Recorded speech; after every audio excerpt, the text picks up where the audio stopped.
From a looming dictatorship to selling off the country's gold reserves, the word war between former President Rodrigo Duterte and President Ferdinand Marcos Jr. continues to escalate.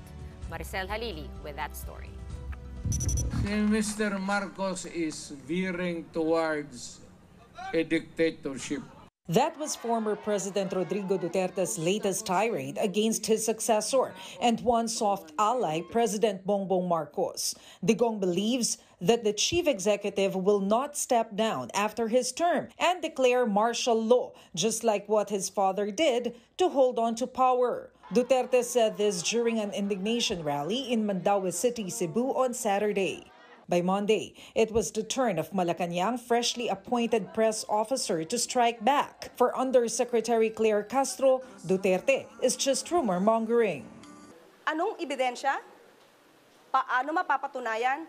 Katulad na sinabi ko, hindi tayo pwedeng maniwala sa mga pang-iintriga lamang na walang ebidensya.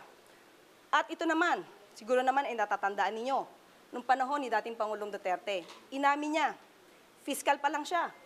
Expert na siya sa pag-intriga at pagplanta ng ebidensya. Castro also turned the tables on Duterte and accused the former president of being bent on regaining position and power in government. So alam na natin kung saan ang punta nila. Gusto nila ulit makuha ang power, ang authority, ang posisyon.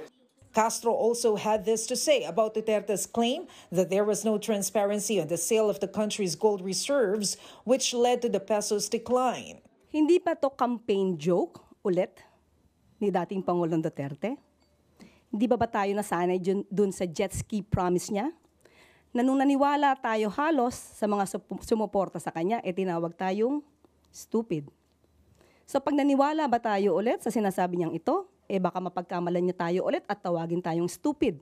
Executive Secretary Lucas Bersamin had earlier dismissed the latest tirades of Duterte as baseless and ridiculous statements, a tall tale from a tyrant who did not respect the rights of the people. Bersamin added that Duterte's claim was just another budol or deception emerging from a one-man fake news factory. For News 5, Maricel Halili, We Are One News.